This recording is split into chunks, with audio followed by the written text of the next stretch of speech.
कई जीत बाकी हैं, कई हार बाकी हैं। कई जीत बाकी हैं, कई हार बाकी हैं। अभी तो जिंदगी का सार बाकी है।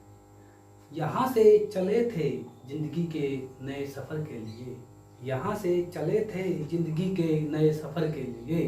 ये तो एक पन्ना था मेरे दोस्त, अभी तो पूरी किताब बाकी है। Welcome back to my YouTube channel study radio. सभी का स्टडी रेडियो में स्वागत है।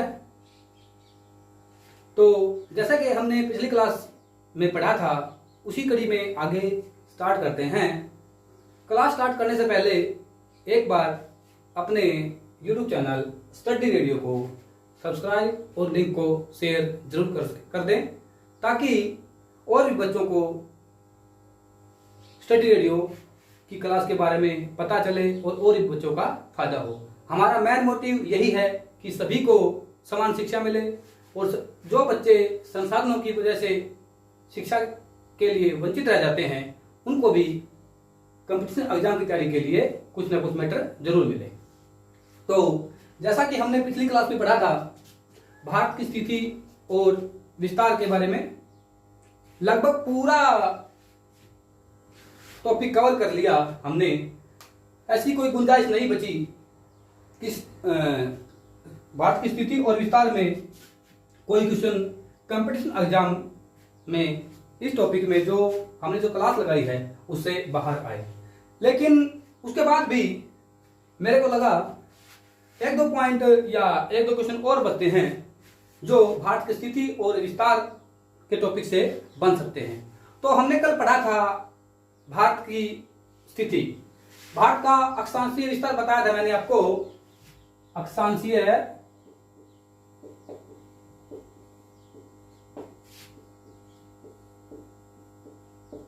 विस्तार वो था आपका 8 डिग्री 4 मिनट से 37 डिग्री 6 मिनट उत्तरी अक्षांश। यह है हमारा अक्षांशीय विस्तार। लेकिन मैंने इसी कड़ी में एक चीज आपको और ही बताई थी कि भारत का दक्षिणतम बिंदु, भारत का दक्षिणतम बिंदु, भारत का दक्षिणतम बिंदु कौन सा है? हमने पिछली क्लास में आपको बताया था इंदिरा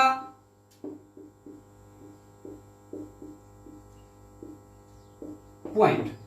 भारत का दक्षिणतम बिंदु कौन सा है? इंदिरा पॉइंट। भारत का अक्षांशीय विस्तार कितना है? 8 डिग्री 4 मिनट से लेकर 37 डिग्री 6 मिनट उत्तरी अक्षांश। तो इंदिरा पॉइंट है। अब आपके आगे क्वेश्चन आ जाए कि इंदिरा पॉइंट कौन से अक्षांश पे या इंदिरा पॉइंट कहां पे स्थित है। आपको ऑप्शन में आ जाए 8 degree 4 minute, 6 degree 4 minute, 9 degree 7 minute और 7 डिग्री 9 मिनट। तो आपको लगेगा कि हमने पढ़ा है भारत का अक्षांशीय विस्तार 8 डिग्री 4 मिनट। तो जो 8 डिग्री 4 मिनट है आप यही करके आओगे, लेकिन ये आपका यहां पे गलत हो जाएगा। क्यों? क्योंकि 8 डिग्री 4 मिनट है वो खाली स्थलीय, जो भारत का पूरा स्थलीय भाग है लद्दाख से लेकर कन्याकुमारी तक, वो है 8 डिग्री 4 मिनट जो मैंने बताया था कल आपको, स्थलीय भाग केप ऑफ कैमरून तक। और इंदिरा पॉइंट का जो अक्षांशीय स्थिति है वो रहेगी आपकी 6 डिग्री 4 मिनट। कितना रहेगा? 6 डिग्री 4 मिनट। तो यहां से एक क्वेश्चन बनता था कि इंदिरा पॉइंट का की स्थिति क्या है या इंदिरा पॉइंट कहां पे स्टैंड करता है। तो अगर क्वेश्चन आ जाए कि 6 डिग्री 4 मिनट को क्या कहेंगे, तो आप क्या बोलेंगे? इंदिरा पॉइंट। हम आपको ऐसी नैया में या ऐसे नदी में डुबकी लगाएंगे कि आप उसको पार करते हुए सीधे आप कंपटीशन एग्जाम को पार कर जाएंगे, कहीं भी आपकी गुंजाइश नहीं बचेगी। मेरे को लगा कि ये क्वेश्चन काफी इंपॉर्टेंट है, इसलिए ये शायद कल फ्लो में छूट गया था। तो कोई भी चीज स्टडी रेडियो के ऊपर छूटेगी नहीं, इसकी गुंजाइश ना के बराबर है। अगला एक पॉइंट में वेरी इंपॉर्टेंट फैक्ट है जो कंपटीशन एग्जाम की दृष्टि से काफी इंपॉर्टेंट है कि भूमध्य रेखा से या 0 डिग्री अक्षांश, 0 डिग्री अक्षांश को क्या कहते हैं? भूमध्य रेखा। भूमध्य रेखा, भूमध्य रेखा से भारत कितनी दूरी पर है? एग्जाम में यह क्वेश्चन भी पूछा जा सकता है कि 0 डिग्री अक्षांश या भूमध्य रेखा से भारत कितनी दूरी पर स्थित है। तो आपको बिना हिचकिचाए या बिना किसी संकोच के एक ही आंसर आपका होना चाहिए, 876 किलोमीटर। एग्जाम के पॉइंट से भारत की स्थिति और विस्तार में यह क्वेश्चन भी काफी इंपॉर्टेंट है कि भारत की स्थिति भूमध्य रेखा से कितनी दूरी पर है। तो यहां पे आपको कोई दिक्कत नहीं होनी चाहिए। इसके अलावा एक क्वेश्चन कल मैंने आपको बताया था कि भारत की तटीय सीमा रेखा और स्थलीय सीमा रेखा, स्थलीय सीमा रेखा के बारे में लगभग हमने पढ़ लिया था। इसके अलावा तटीय सीमा रेखा के बारे में एक क्वेश्चन और बनता है कि भारत की तटीय सीमा रेखा कितने राज्य बनाते हैं? भारत की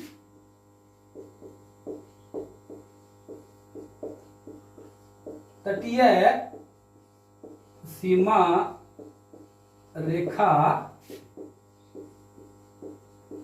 कितने राज्य बनाते हैं? कौन कौन से राज्य हैं जो भारत की तटीय सीमा रेखा बनाते हैं या पानी के साथ लगते हैं, समुद्र के साथ या बंगाल की खाड़ी के साथ या अरब सागर के साथ लगते हैं? इसमें आपके रहेंगे, पहला आपका हो जाएगा गुजरात,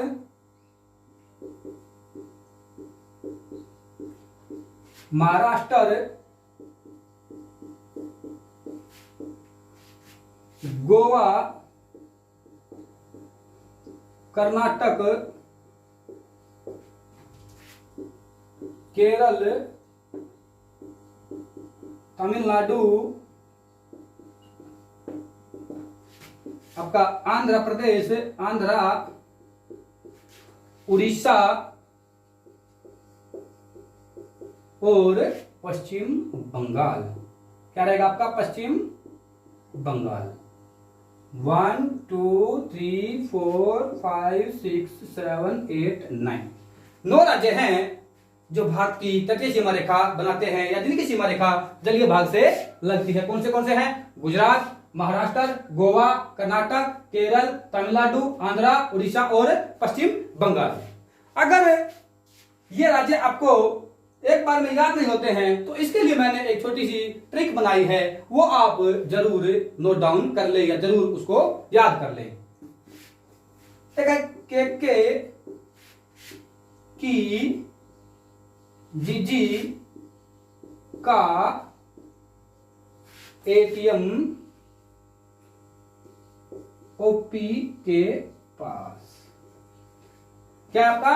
के की जीजी का एटीएम ओपी के पास। 2 4 3 7 9 पूरे 9 हमारे स्टेट हैं वो इसमें आ जाएंगे जो तटीय सीमा रेखा बनाते हैं। कैसे? कर्नाटका, सेकंड कैसे? केरल, जी से गुजरात, सेकंड जी से गोवा, ए से आंध्रा, टी से तमिलनाडु, एन से महाराष्ट्र, ओ से उड़ीसा और पी से पश्चिम बंगाल। ये आपकी छोटी सी एक ट्रिक है, आपने छोटी सी एक ट्रिक बनाई है जिससे आप जो तटीय सीमा रेखा बनाने वाले राज्य हैं या जिनका सीमा रेखा जलीय भाग के साथ लगती है इनमें सारे इंक्लूडेड हो जाएंगे। के की जीजी का एटीएम, एक बार दोबारा मेरे साथ बोलेंगे, के की जीजी का एटीएम ओपी के पास, के की जीजी का एटीएम ओपी के पास, के की जीजी का एटीएम ओपी के पास। ये इसमें 9 के 9 स्टेट हैं, वो सारे के सारे इसमें इंक्लूड हो गए हैं जो तटीय सीमा रेखा बनाते हैं।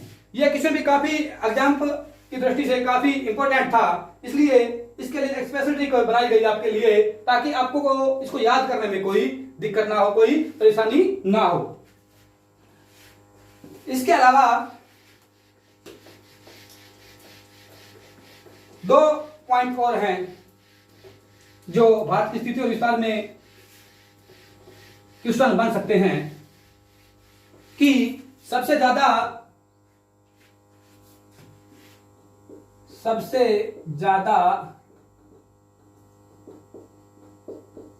सीमा रेखा बनाने वाला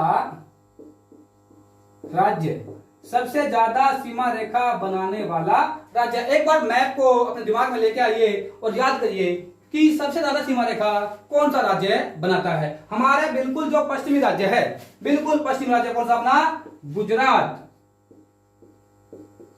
गुजरात है वो सबसे ज्यादा सीमा रेखा बनाता है। कितनी बनाता है? 1214.7 किलोमीटर। गुजरात है वो सबसे ज्यादा सीमा रेखा बनाता है। गुजरात में एक पॉइंट बताया था कल मैंने आपको, कौन सा?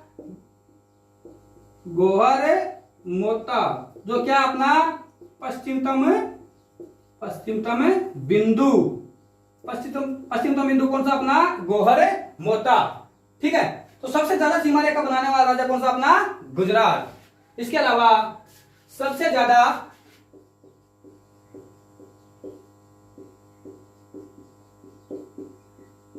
सीमा रेखा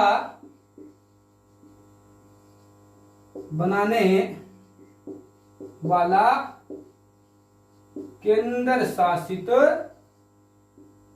प्रदेश, सबसे ज्यादा सीमा रेखा बनाने वाला केंद्र शासित प्रदेश कौन सा है? बताएंगे आप एक बार। सबसे ज्यादा सीमा रेखा बनाने वाला केंद्र शासित प्रदेश कौन सा है? अंडमान निकोबार। अंडमान निकोबार है वो सबसे ज्यादा सीमा रेखा बनाने वाला केंद्र शासित प्रदेश है। कितने में आता है वो? 1962 किलोमीटर। 1962 किलोमीटर। अंडमान निकोबार से याद आया, हमारा दक्षिणतम पॉइंट कौन सा है? इंदिरा पॉइंट। कहां पे है वो? ग्रेट निकोबार में। कौन से अक्षांश के ऊपर? 6 डिग्री 4 मिनट उत्तरी अक्षांश के ऊपर क्या स्थित अपना? इंदिरा पॉइंट। अब इसमें एक लास्ट पॉइंट बचता है जो भारत की स्थिति और विस्तार में आपसे क्वेश्चन बन सकता है। एक हमारा केंद्र शासित प्रदेश है, टोटल केंद्र शासित प्रदेश कितने हैं? 7। हाँ, पहले 7 थे और हमारे 29 राज्य भी थे, लेकिन किसी के राज्य बढ़ते हैं, लेकिन हमारे राज्य 29 से हो गए। कितने हो गए? 28 हो गए। ये नहीं कि कोई राज्य किसी दूसरे ने हड़प लिया, ऐसा नहीं है। जम्मू कश्मीर को तोड़ के जम्मू कश्मीर के 2 हिस्से किए और 2 राज्य बनाए, 2 केंद्र शासित प्रदेश बना दिए। कौन से? पहला बनाया जम्मू कश्मीर और दूसरा अपना लद्दाख। ठीक है, तो हमारे पहले 7 थे, तो अब कितने यूटी हो गए? 9 केंद्र शासित प्रदेश हो गए। 8वां कौन सा? जम्मू कश्मीर और 9वां अपना लद्दाख। कब बनाए गए? 31 अक्टूबर 2019। 31 अक्टूबर 2019 को भारत के 28 राज्य और 9 केंद्र शासित प्रदेश हो गए। जो जम्मू के तोड़ के 2 केंद्र शासित प्रदेश बनाए गए। कौन से? जम्मू कश्मीर और लद्दाख। जम्मू कश्मीर की राजधानी कौन सी रहेगी आपकी? श्रीनगर या जम्मू? जम्मू भी है और श्रीनगर भी है। जम्मू कब रहती है? जम्मू सर्दियों में और श्रीनगर कब रहेगी? गर्मियों में। यह आपको पिछली क्लास में पढ़ाया जा चुका है कि कौन से राज्य हैं जिनकी 2 राजधानियां हैं। अब जो हम बात कर रहे थे केंद्र शासित प्रदेश की, एक ऐसा केंद्र शासित प्रदेश है जिसका क्षेत्र 3 स्टेट्स में है। ऐसा केंद्र शासित प्रदेश जिसका क्षेत्र 3 स्टेट्स में है। पढ़ा आपने कभी कहीं पे? आज बताते हैं आपको। पुदुचेरी। पुदुचेरी एक ऐसा केंद्र शासित प्रदेश है जिसका क्षेत्र 3 स्टेट्स में है। जो आपने सोचा नहीं वो मिलेगा आपको स्टडी रेडियो के ऊपर। तो चैनल को लाइक, शेयर, सब्सक्राइब जरूर करें ताकि और भी बच्चे क्लास से जुड़ चुके और भी बच्चों का बेनिफिट हो चुके। पांडिचेरी केंद्र शासित प्रदेश जिसका क्षेत्र 3 स्टेट्स में है, 3 राज्यों में है। कौन से में है? पहला है उनका कराईकल,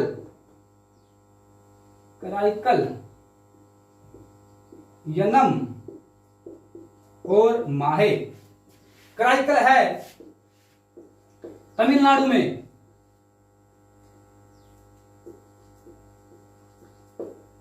यमन है आंध्रा में और माहे है केरल में। ये 3 क्षेत्र पुदुचेरी के या पांडिचेरी के जो 3 स्टेट्स में है। तो आज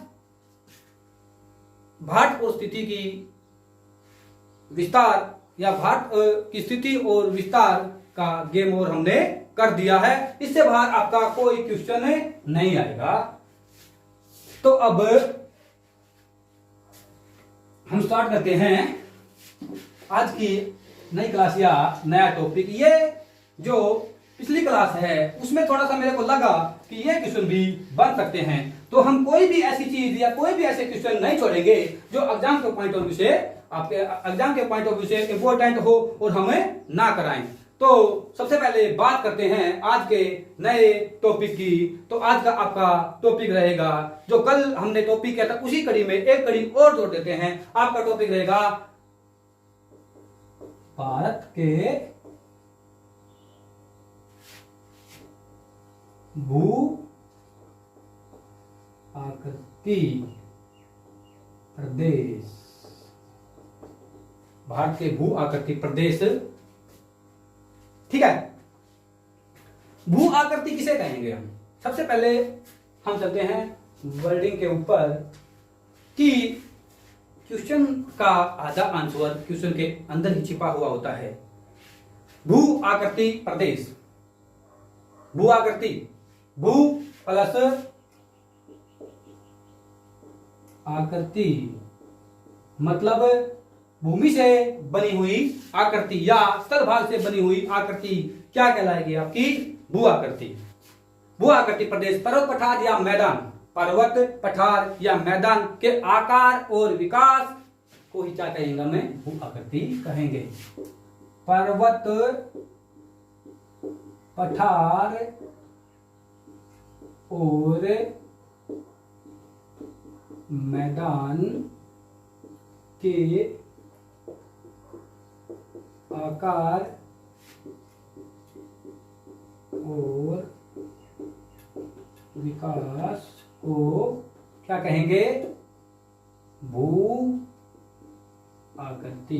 पर्वत पठार और मैदान के आकार और विकास को क्या कहेंगे? हमें भू आकृति कहेंगे। भारत के भू आकृति प्रदेश पर्वत पठार और मैदान के आकार और विकास को हम क्या कहेंगे? भू आकृति कहेंगे। भू आकृति प्रदेशों की निर्माण की प्रक्रिया में ऊंचाई और संरचना का काफी महत्व है। ये क्या होती हैं? विविध पाई जाती हैं, अलग अलग पाई जाती हैं। सेकंड पॉइंट क्या अपना? भू आकृति में भू आकृति प्रदेश में के निर्माण में ऊंचाई और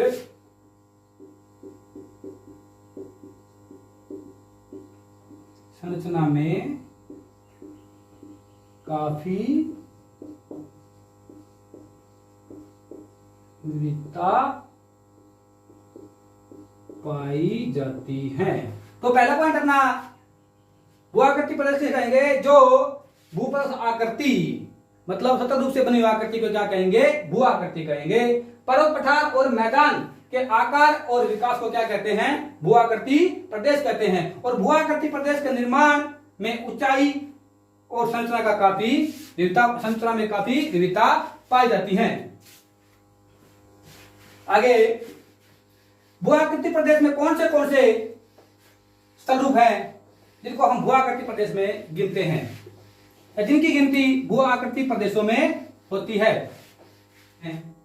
या भारत में हम 4 प्रकार के, वैसे भू-आकृति प्रदेश तो काफी हैं अलग अलग, जैसे कि आप ज्योग्राफी में और डीपली पढ़ेंगे तो आपको हर प्रकार के ग्लेशियर हैं, या आपको इसके अलावा जो अपरदन से या अपक्षय से अलग अलग प्रकार की आकृतियां बनती हैं उन्हें भी भू-आकृति प्रदेश ही कहते हैं। लेकिन भारत को भू-आकृति के प्रदेशों में 4 भागों में बांटा गया है। उससे पहले हम एक थोड़ा सा और जानकारी लेते हैं। पर्वत पहाड़ी पठार और मैदान। पर्वत पठार पहाड़ी और मैदान, यह है अपना 10.6% एरिया है वो भारत का क्या है? पर्वतीय है। 18.5 है वो आपका क्या है? पठारी है, सॉरी पहाड़ी है। और 43.2 है वो आपका क्या है? मैदानी है। इसके अलावा 27.7 है, 7% भाग है वो भारत का कैसा भाग है? पठारी भाग है। और नंबर 4 5 11 11 7 18 और 2 20 8 9 9 और 7 9 7 16 16 और 3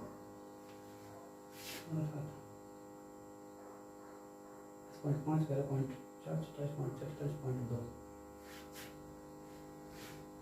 एक मिनट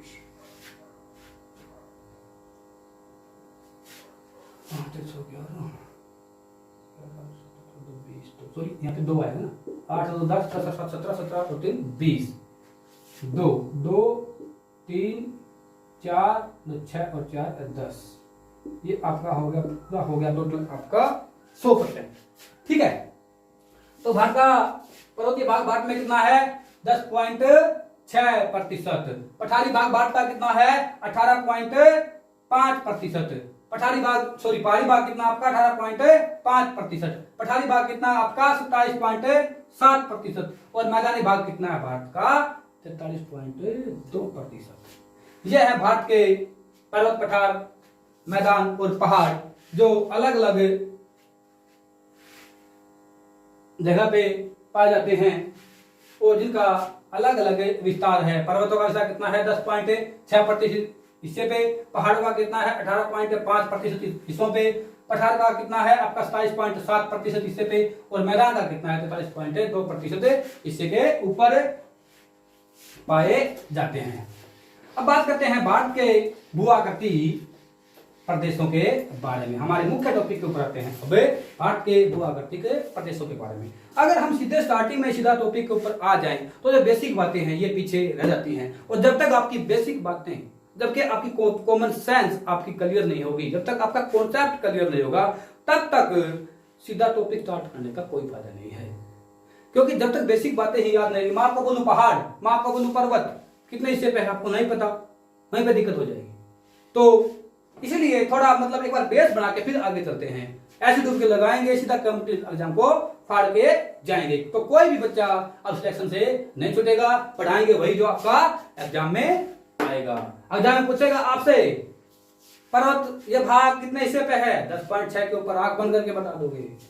मैदानी भाग कितने पे है? 43.2% हिस्से पे आप खोल के बता दो। पहाड़ी भाग कितने हिस्से के ऊपर है, तो आप बता दोगे आराम से 18.5% हिस्से के ऊपर क्या है भारत में, पहाड़ी भाग है। पूछा आपसे पठारी भाग कितने पे है, 27.7% हिस्से पे आपका क्या है, पठारी भाग है। अब भारत के जो भू-आकृति प्रदेश हैं या भारत में भू-आकृति प्रदेशों को कितने भागों में बांटा गया है, तो भारत के अंदर 4 भागों में भू-आकृति प्रदेशों को बांटा गया है। पहला है अपना उत्तरी पर्वतीय क्षेत्र, ठीक है, पहला कौन सा आपका उत्तरी पर्वतीय क्षेत्र। सेकंड रहेगा आपका प्रायद्वीपीय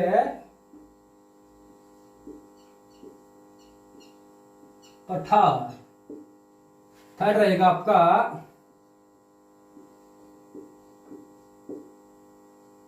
उत्तर भारत का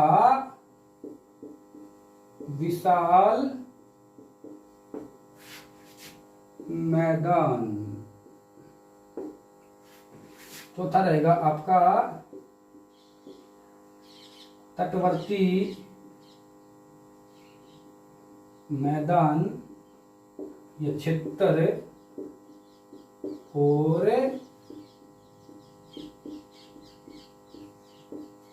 द्वीप समूह। ये 4 टॉपिक हैं, ये 4 आपके भू-आकृति प्रदेश हैं जिनको जो भारत में मिलते हैं या भारत को 4 भू-आकृति प्रदेशों में बांटा गया है। पहला है कौन सा आपका उत्तर पर्वतीय क्षेत्र, सेकंड क्या आपका प्रायद्वीपीय पठार, उत्तर भारत का विशाल मैदान, तटवर्ती मैदान क्षेत्र या द्वीप समूह। क्वेश्चन में आएगा कि भारत को कितने भू-आकृति प्रदेशों में बांटा जाता है, 4 में। कौन से बांटा जाएगा, उत्तरी भारत का पर्वतीय क्षेत्र, उत्तर प्रायद्वीपीय पठार, उत्तर भारत का विशाल मैदान, तटवर्ती क्षेत्र और द्वीप समूह। इसमें कोई गुंजाइश आपको नहीं होनी चाहिए। अब हम स्टार्ट करते हैं पहले से। नंबर 1 पे आपका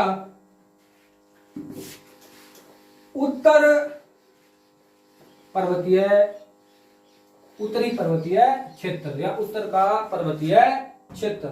तो उत्तर के पर्वतीय क्षेत्र में सबसे पहले दिमाग में आता है अपना, पहले बताया था मैंने आपको पिछली क्लास में कि भारत के उत्तर में क्या है आपका हिमालय पर्वत। हिमालय पर्वत क्या है उत्तर में, हिमालय पर्वत। तो उत्तर का जो पर्वत क्षेत्र है उसमें मुख्य रूप से किसको पढ़ेंगे, हमें हिमालय पर्वत को पढ़ेंगे कि हिमालय पर्वत कहाँ पे है, कितना ऊंचा है, कितना लंबा है, कितना चौड़ा है, इसमें कब इसकी खोज हुई, कब ये बना। अब ये तो कौन बताएगा कि कब बना भाई। चलते हैं हम आज बताते हैं आपको हिमालय पर्वत कब बना और कैसे बना। तो आज से चलते हैं करोड़ों वर्ष पहले चलते हैं आपको आज से 80 या 80 करोड़ वर्ष पहले। तो जो हिमालय पर्वत की जो उत्पत्ति है वो आज से 65 से 85 करोड़ वर्ष पूर्व हुई। 65 से 85 करोड़ वर्ष पूर्व हुई और आज भी हिमालय का निर्माण हो रहा है। ये नहीं कि अब उसका निर्माण होके रुक गया, लेकिन नहीं, स्टार्टिंग में कब स्टार्ट हुई, 85 करोड़ वर्ष पूर्व हुई। कैसे हुई, जहां पे आज हिमालय है वहां पे पहले एक महासागर था या सागर था, तेथिस सागर। ठीक है, अब बात करते हैं तेथिस सागर भी कैसे बना। तो आज हमारे कितने महाद्वीप हैं, 7 महाद्वीप हैं, लेकिन करोड़ों वर्ष पूर्व केवल एक ही स्थलखंड था। उसके बाद धीरे धीरे ये आपस में टूट गए और बिखर गए। तो सबसे पहले एक ही स्थलखंड था, यह स्थलखंड था और उसके चारों ओर से क्या फैला हुआ था, समुद्र फैला हुआ था, पानी फैला हुआ था। ठीक है, जो बीच में इसके बीच में जो स्थलखंड है इसका नाम था पेंजिया। तो पूछ लेगा, आपका एग्जाम में आएगा, एसएससी पूछेगी आपसे, आरपीएफ पूछेगा आपसे, एसएससी पूछेगी कि आज जहां हिमालय है वहां क्या था, तेथिस सागर था। और तेथिस सागर से पहले कौन सा स्थलखंड था, या जो 7 महाद्वीप से पहले एक स्थलखंड था, उस स्थलखंड का नाम बताइए। उसका क्या नाम था, पेंजिया नाम था। और इसके चारों ओर जो सागर था, उस महासागर का क्या नाम था, पैंथालसा।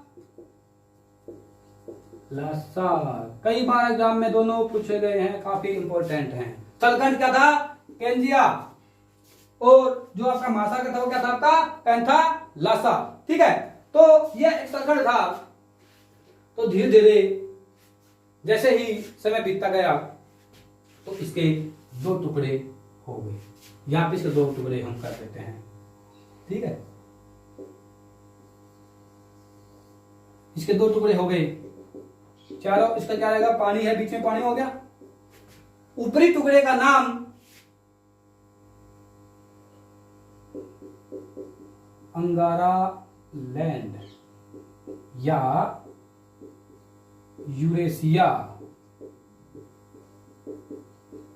और जो दक्षिणी था उसका नाम था गोंडवाना लैंड। गोंडवाना लैंड। जो पेंजिया स्थलखंड था वो 2 हिस्सों में टूट गया। उत्तरी हिस्से का जो स्थलखंड था उसका नाम क्या था, अंगारा लैंड, और दक्षिणी था उसका नाम था गोंडवाना लैंड। ठीक है, आगे चलते हैं कि कैसे आज आपको बता देंगे हिमालय पर्वत कैसे बना। आप आज आपको हिमालय पर्वत के अर्श से फर्श के ऊपर, फर्श से अर्श के ऊपर लेके जाएंगे। बिल्कुल आपको तैयारी से लेके आज आपको हिमालय की चोटी के ऊपर छोड़ देंगे। तो जैसा कि मैं बता रहा था आपको, 2 स्थलखंड हो गए। ये था आपका अंगारा लैंड, और दक्षिणी भाग क्या था, गोंडवाना लैंड। ठीक है, 2 हिस्से थे, पेंजिया के 2 हिस्से बने। उत्तरी भाग अंगारा लैंड, दक्षिणी भाग गोंडवाना लैंड। इनके बीच में जो सागर था उसका क्या नाम था, तेथिस सागर। तेथिस सागर।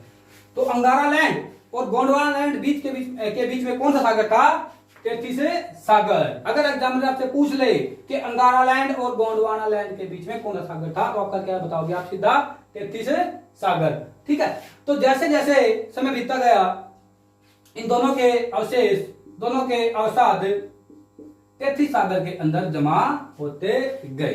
तो धीरे धीरे इनके जैसे टाइम बीतता गया, इनके अवसाद है वो टूट टूट के बड़े बड़े स्थलखंड है, छोटे हैं, चट्टान है, कंकर पत्थर है, धूल मिट्टी है, रेत बजरी है, सब कुछ यहाँ पे जमा होता गया और एक सतत रूप का निर्माण ले लिया। वो चट्टानी क्या हुआ, धीरे धीरे वो क्या हो गया, चट्टान रूप में आ गया। और जैसे चट्टान रूप में आया तो आपने पढ़ा होगा कि पृथ्वी की प्लेटों के बारे में, पृथ्वी की प्लेटों के बारे में आपको अलग से पढ़ाएंगे, एक दिन अलग टॉपिक लेके आएंगे, प्लेट का, प्लेट टेक्टोनिक्स का और प्लेटों के बारे में। तो आज बताते हैं आपको, जैसे ही स्थलखंड यहां पे बन गया, यहां पे अवसाद जमा हो गए, तो ऊपर से जो अंगारा लैंड से बनी थी प्लेट, वो थी यूरेशियाई प्लेट। यूरेशियाई प्लेट। नीचे थी आपकी भारतीय प्लेट। ठीक है, प्लेट किसे कहेंगे, एक बार मोटा मोटा जान लो। स्थलखंड का बहुत बड़ा भाग, मतलब बहुत बड़ा स्थलखंड, बहुत बड़ी चट्टान को क्या कहेंगे मोटा मोटी रूप से, क्योंकि वो क्या है, प्लेट है। तो इस साइड से आपकी क्या होगी, ये अंगारा लैंड से यूरेशियाई प्लेट, और इस साइड से क्या है आपकी भारतीय प्लेट है। दोनों आमने सामने धीरे धीरे खिसकती रही, और जैसे ये आमने सामने खिसकती रही, भारतीय प्लेट किससे बनी है, गोंडवाना लैंड हिस्से से, और यूरेशिया प्लेट किससे बनी, अंगारा लैंड हिस्से से। जैसे दोनों आमने सामने आते गए, ये आपका यूरेशिया प्लेट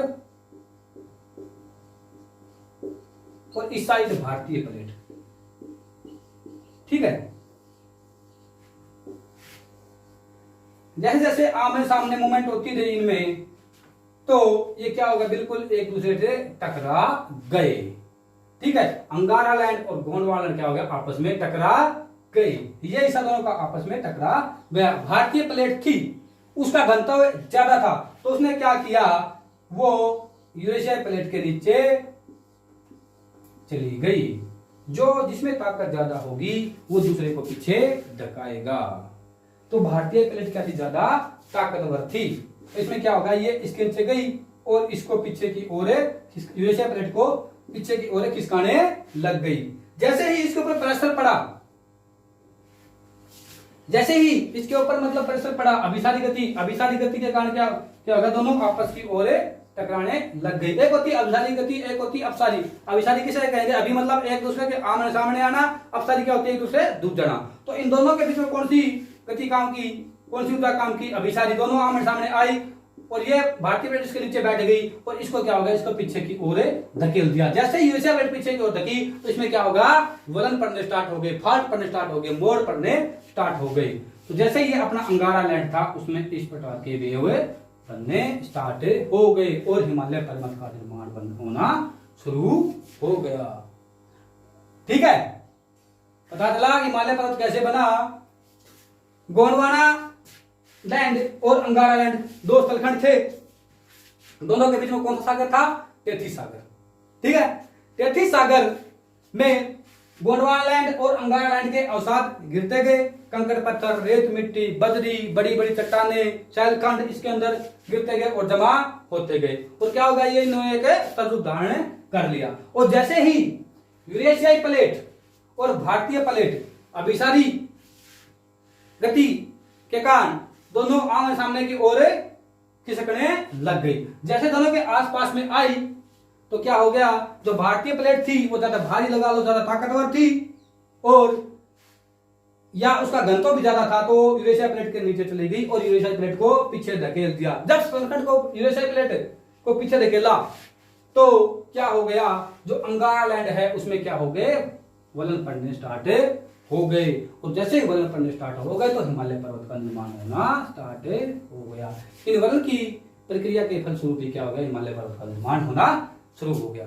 तो जो आपका सेंट्रल हिमालय है वो जाके कब बन गया, आपका 65 करोड़ वर्ष पहले बन गया था। आपका केंद्रीय हिमालय वो 65 करोड़ वर्ष पहले बन गया था। हिमालय पर्वत कैसे बना, आज से आपके माइंड में इसके लिए कोई डाउट नहीं होना चाहिए। एक बात और देख लो, अंगारा लैंड और गोंडवाना लैंड किससे बने थे, पैंजिया से। पैंजिया का था एक बड़ा स्थलरूप था, उसके चारों ओर सागर था, उसको क्या कहेंगे, हमें पैंथालासा कहेंगे।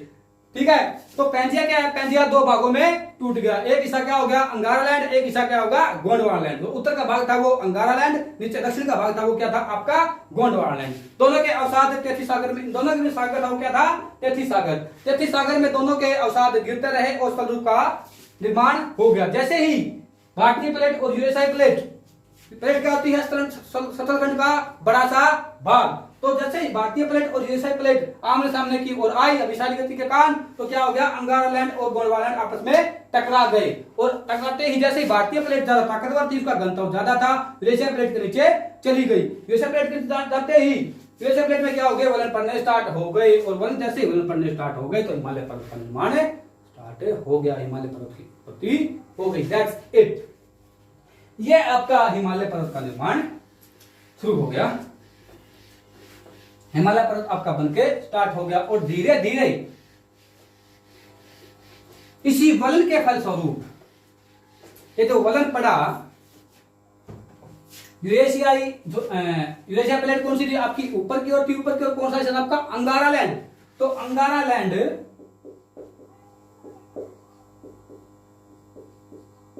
में वलन की प्रक्रिया के परिणाम स्वरूप काफी सालों में काफी सालों मतलब करोड़ों सालों में, काफी सालों में, करोड़ों सालों में हिमालय का निर्माण हुआ। अब कोई डाउट नहीं रहना चाहिए आपको हिमालय पर्वत के बारे में कि हिमालय पर्वत की उत्पत्ति कैसे हुई। आज भी को पूछ ले हिमालय पर्वत का मतलब जो दो हिस्से थे, अंगारा लैंड और गोंडवाना लैंड, कौन से हिस्से से हिमालय बना? तो अंगारा लैंड से क्या बना? आपका हिमालय बना। तो हिमालय पर्वत की उत्पत्ति हमने अच्छी तरह से समझ ली है। आगे चलते हैं अब।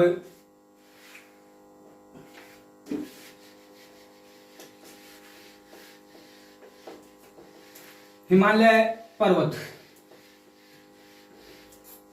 उत्तर का पर्वत क्षेत्र में क्या पढ़ेंगे हम? हिमालय पर्वत। हिमालय पर्वत के बारे में जानने से पहले, स्टार्ट करने से पहले हम थोड़ी सी छोटी छोटी बातें और जान लेते हैं। हम कई जगह देखते हैं पर्वत, कहीं पे पहाड़, कहीं पे कटक, कहीं पे श्रेणी और कहीं पे श्रृंखला और कहीं पे हम देखते हैं तंत्र। पर्वत, पहाड़, पर्वतीय, कटक, पर्वतीय श्रेणी, पर्वतीय श्रृंखला और पर्वत तंत्र। ठीक है। पर्वत, माउंटेन, माउंटेन किसे कहेंगे हम? पर्वत किसे कहेंगे कि जिस सतल रूप की या जिस सतलखंड की ऊंचाई, सतलखंड की ऊंचाई 1000 मीटर से ज्यादा हो, उसे क्या कहेंगे? 1000 मीटर से ज्यादा होगी, उसे क्या कहेंगे? हमें पर्वत कहेंगे। इसके बाद सेकंड है आपका पहाड़। पहाड़ किसे कहेंगे? जिसकी ऊंचाई 1000 मीटर से कम हो, 1000 मीटर से कम होगा, उसके क्या कहेंगे? हमें पहाड़ कहेंगे। लेकिन एक पार्श्वनाथ की पहाड़ी है, पार्श्वनाथ की पहाड़ी की ऊंचाई है 1334 मीटर के आसपास, और फिर भी उसे हम पहाड़ी कहते हैं। और इसी के अलावा इंग्लैंड में पेनाइन नाम की एक पर्वत है या पहाड़ी है इंग्लैंड में। ये एक बार स्टार्ट देखते हैं, बिल्कुल इनको बाद में लिखेंगे हम। पहाड़ कितना? 1000 मीटर से कम ऊंचाई। ठीक है, ये क्या होगा? आपका पहाड़ी होगी। पर्वत किसे कहेंगे? माउंटेन किसे कहेंगे? या हिल। माउंटेन किसे कहेंगे? जिसकी सतलखंड की ऊंचाई 1000 मीटर से ज्यादा होगी, क्या कहेंगे? हम उसको माउंटेन कहेंगे। पहाड़ी किसे कहेंगे?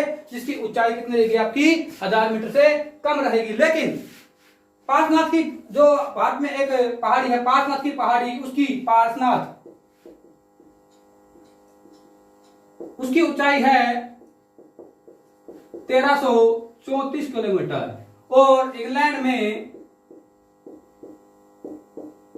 पेनाइन नाम की पहाड़ है एक, या पर्वत है, पेनाइन पर्वत है, उसकी ऊंचाई पार्श्वनाथ से कम है या 1000 मीटर से कम है, फिर भी उसे पर्वत कहते हैं।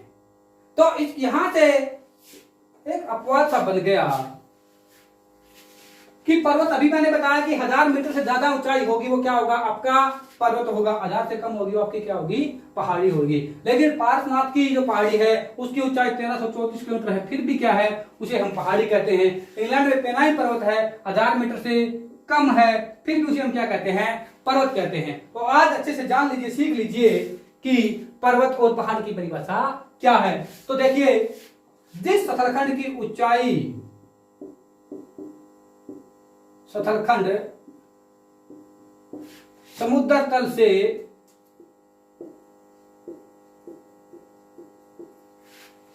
1000 मीटर ऊंचा और साथ ही सापेक्ष रूप में 1000 मीटर ऊंचा हो, वो आपका क्या कहलाएगा? पर्वत कहलाएगा। तो क्या बताया मैंने आपको? जिस सतलखंड की ऊंचाई 1000 मीटर, समुद्र तल से 1000 मीटर ऊंचाई ज्यादा हो, लेकिन सापेक्ष रूप में मतलब समुद्र तल से हो, लेकिन वो दिखता सतल रूप से भी उसकी ऊंचाई कितनी हो? 1000 मीटर ऊंची हो। सापेक्ष रूप में देखने में भी तल रूप से, मान लो ये वाला हिस्सा है समुद्र तल से, तो आपका हो गया 1000 मीटर ऊंचा, लेकिन दिखने में लगता है ये 500 मीटर ऊंचा, तो हम उसको पर्वत नहीं कहेंगे। समुद्र तल से भी 1000 मीटर ऊंचा हो और दिखने में भी 1000 मीटर ऊंचा हो, या स्थल या धरातल से भी 1000 मीटर क्या हो? ऊंचा हो, क्या कहलाएगा? आपका पर्वत कहलाएगा। अगला है आपका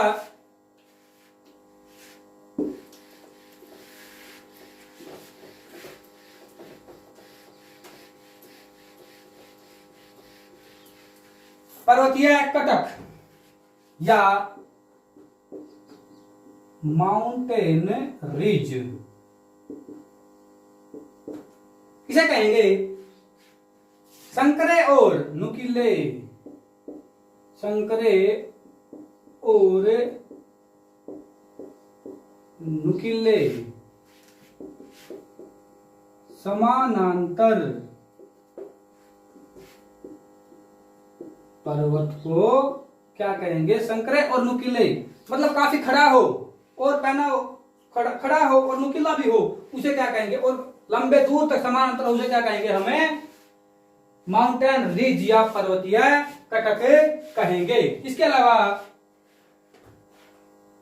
अगला है आपका पर्वतीय श्रेणी। पर्वतीय श्रेणी किसे कहेंगे? जिसमें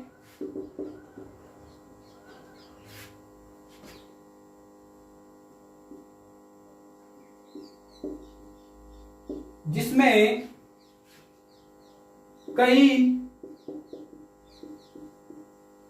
शिखर, घाटी समानांतर रूप में विस्तृत हो, जिसमें कई शिखर और घाटियां और कटक समानांतर रूप में क्या हो? विस्तृत रूप से फैले हो, उसे क्या कहेंगे? पर्वत श्रेणी कहेंगे, माउंटेन रेंज कहेंगे। जैसे कि हिमालय, हिमालय पर्वत श्रेणी। हिमालय एक पर्वत न होके, एक पहाड़ न होके क्या है? एक पर्वत श्रेणी है, क्योंकि उसमें क्या है? काफी शिखर पाए जाते हैं ऊंचे ऊंचे, और काफी घाटियां पाई जाती है समानांतर रूप से, उसे क्या कहेंगे? हमें माउंटेन रेंज या पर्वतीय श्रेणी कहते हैं, माउंटेन रेंज।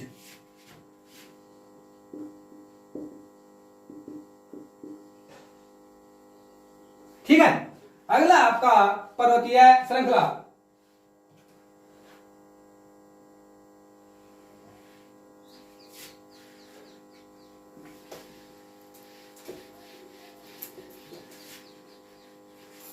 पर्वतीय श्रृंखला क्या होगी आपकी? इसमें क्या होता है पर्वतीय श्रृंखला में कि विभिन्न युगों में, काफी मतलब युगों में, टर्सरी लगा लो, कैम्ब्रियन लगा लो, एशियन, सियोसीन या प्लायसीन या ओलिसीन, इसमें जितने भी युग हैं, विभिन्न युगों में निर्मित लंबे व संकरे पर्वतों के समानांतर विस्तार विभिन्न युगों में, मतलब काफी कालों में, विभिन्न युगों में लंबे व संकरे पर्वतों के समांतर विस्तार को क्या कहेंगे? हम पर्वत श्रृंखला कहेंगे, माउंटेन चैन कहेंगे। लास्ट आपका पर्वत तंत्र या माउंटेन सिस्टम। Mountain system. उसमें क्या होता है, पर्वत और जो संकरे पर्वत हैं उनका समानांतर विस्तार हो, लेकिन क्या हो, एक ही युग में हो, एक ही युग में निर्मित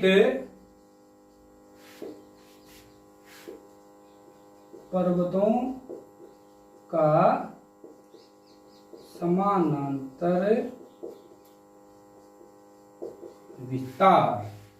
इसे क्या कहेंगे, तो एक ही युग में पर्वतों का समांतर विस्तार होगा, उसे क्या कहेंगे, माउंटेन सिस्टम कहेंगे। पर्वत किसे कहेंगे, एक बार रिवाइज कर लेते हैं दोबारा से।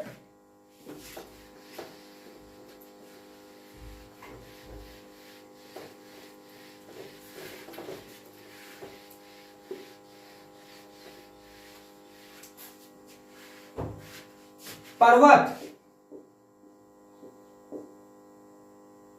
माउंटेन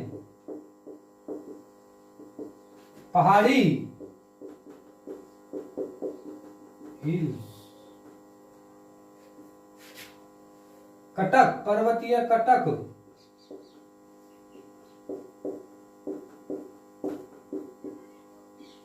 माउंटेन रिज पर्वतीय श्रृंखला, पर्वतीय श्रेणी आ जाता है, श्रेणी, माउंटेन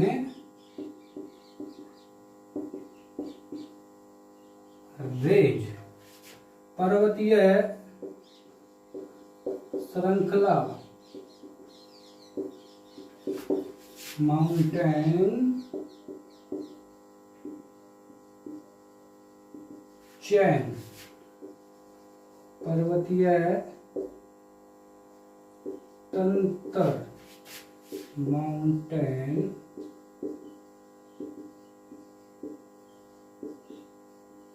सिस्टम। ठीक है, क्या थे, पर्वत, पहाड़, पर्वतीय कटक, पर्वतीय श्रेणी, पर्वतीय श्रृंखला, पर्वतीय तंत्र, mountain, hill, mountain range, range, chain and system. अगर अब आपसे कोई पूछे कि पर्वत किसे कहेंगे, 1000 मीटर से क्या हो, सतल रूप क्या हो, ऊंचा हो। पहाड़ी किसे कहेंगे, 1000 से नीची हो। लेकिन पर्वत की परिभाषा क्या रहेगी, समुद्र तल से 1000 मीटर तो ऊपर हो ही, लेकिन धरातल से या सापेक्ष रूप में भी क्या हो, 1000 मीटर ऊपर, उसी का क्या कहेंगे, हमें पहाड़ कहेंगे।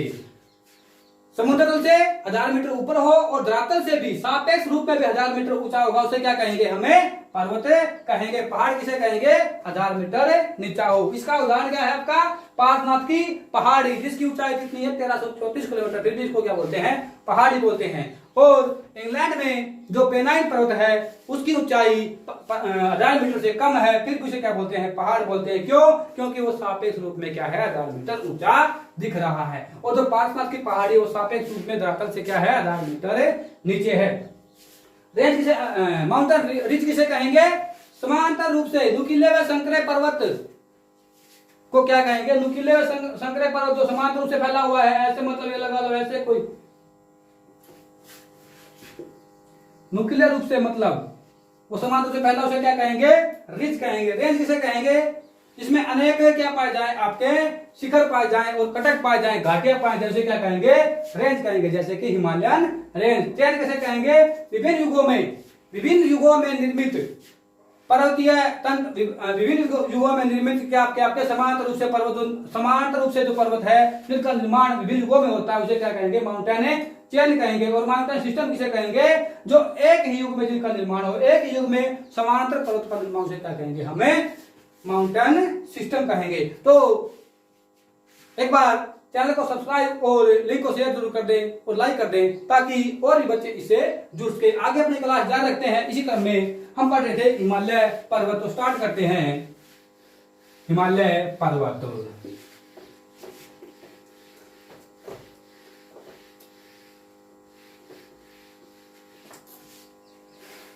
हिमालय पर्वत, हिमालय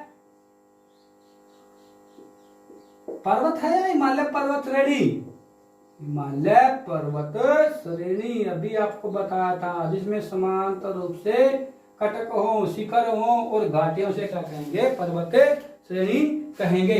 तो हिमालय पर्वत के बारे में पढ़ने से पहले हमने काफी सारी जानकारी, अथाह जानकारी मतलब ले ली है। पर्वत किसे कहते हैं, पहाड़ किसे कहते हैं, पर्वत का, हिमालय पर्वत का निर्माण कैसे हुआ। आज हिमालय पर्वत था, वहां पे क्या था, क्या 33 सागर।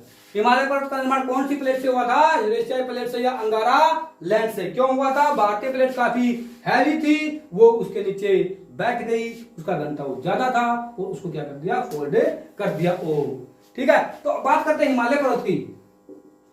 हिमालय पर्वत क्या है, एक वलित पर्वत है। मतलब क्या है, मुड़ा हुआ पर्वत है, वलित पर्वत है।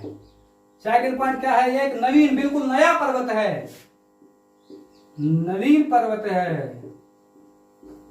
ठीक है, और अगला कहां से कहां तक है, इसकी हिमालय पर्वत की जो लंबाई है वो कितनी है आपकी, नंगा पर्वत से लेके, नंगा पर्वत से नामचा बरुआ, नामचा बरुआ, नंगा पर्वत वो कहां पे आपका, पीओके में है। ठीक है, नामचा बरुआ कहां पे आपका, अरुणाचल प्रदेश में है। एपी में से अरुणाचल प्रदेश। कितनी लंबाई इसकी, लंबाई 2500 किलोमीटर। 2500 किलोमीटर तो मतलब विश्व में आधे देश नहीं है जिनकी 2500 किलोमीटर लंबाई नहीं है। और हम क्या है, हम अकेला एक पर्वत लिए बैठे 2500 किलोमीटर लंबाई का। तो देखो मेरा भारत महान या मेरा भारत सबसे आगे कैसे है, क्योंकि हम यहाँ पे 2500 किलोमीटर जितने लंबे तो क्या है, अपने हिमालय पर्वत लिए बैठे हैं। ठीक है, अब इसकी बात आती है इसकी औसत ऊंचाई की।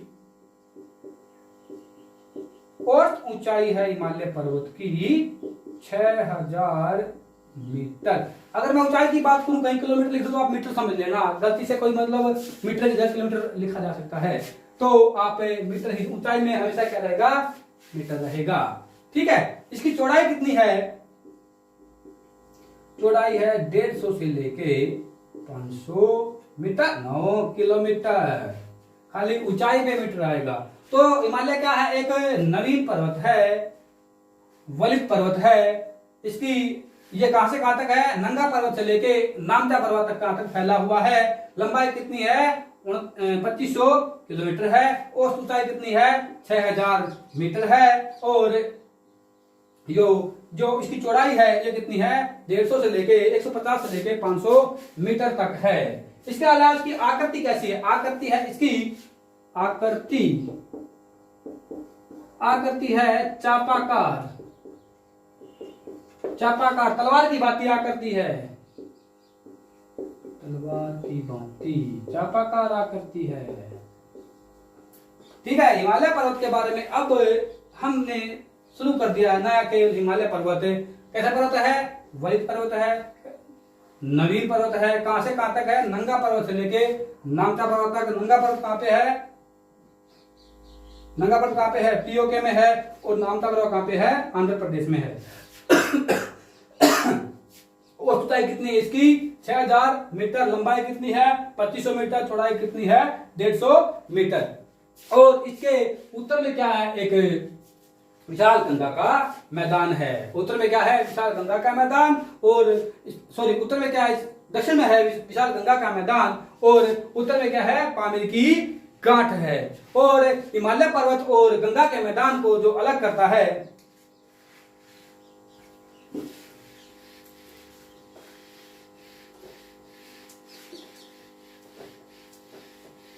हिमालय पर्वत यहां से कृष्ण बनता है। पहला क्वेश्चन क्या बना अपना, हिमालय पर्वत की लंबाई कितनी है, 2500 किलोमीटर। लंबाई आएगी कितना लिख दोगे आप, 2500 किलोमीटर। आकृति कैसी है हिमालय पर्वत की, चापाकार। ठीक है, चौड़ाई कितनी हिमालय पर्वत की, 150 से लेके 500 किलोमीटर। और ऊंचाई कितनी है, 6000 मीटर ऊंचाई, 6000 मीटर। यह है हिमालय पर्वत की। और आकृति क्या बताई मैंने आपको, चापाकार बता दिया है। मैं बात कर रहा था हिमालय पर्वत और गंगा के मैदान। हिमालय पर्वत और गंगा के मैदान को जो अलग करता है, हिमालय पर्वत व गंगा के मैदान को HFF, याद रखना HFF, H से हिमालय, F से फ्रंट और F से फॉल्ट। हिमालय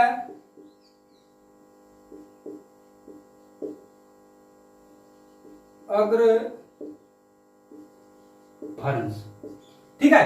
हिमालय और जो उत्तर का गंगा का मैदान है वो किससे अलग होता है? HFF, हिमालय फ्रंट फॉल्ट से क्या है? हिमालय और गंगा का मैदान अलग होता है। आगे चलते हैं। अब हिमालय पर्वत की बेसिक नॉलेज हमने ले ली है। अब बात करते हैं हिमालय पर्वत को कितने भागों में बांटा जाता है। तो हिमालय पर्वत को 4 भागों में बांटा जाता है। पहला है ट्रांस हिमालय, जिसे हम पार हिमालय भी कहते हैं, पार हिमालय। सेकंड है वरित हिमालय, जिसे महान हिमालय या सर्वोच्च हिमालय या मुख्य हिमालय या हिमाद्री के नाम से भी जाना जाता है। वरित हिमालय, महान हिमालय, सर्वोच्च हिमालय, मुख्य हिमालय और हिमाद्री। थर्ड है आपका मध्य हिमालय और फोर्थ है आपका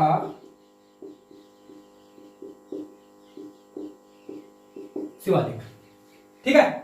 ये 4 भाग है हिमालय के। ट्रांस हिमालय, वरित हिमालय, महान हिमालय भी कहते हैं इसको, सर्वोच्च हिमालय भी कहते हैं, मुख्य हिमालय भी कहते हैं, हिमाद्री भी कहते हैं, और थर्ड आपका मध्य हिमालय, लास्ट आपका शिवालिक, ठीक है।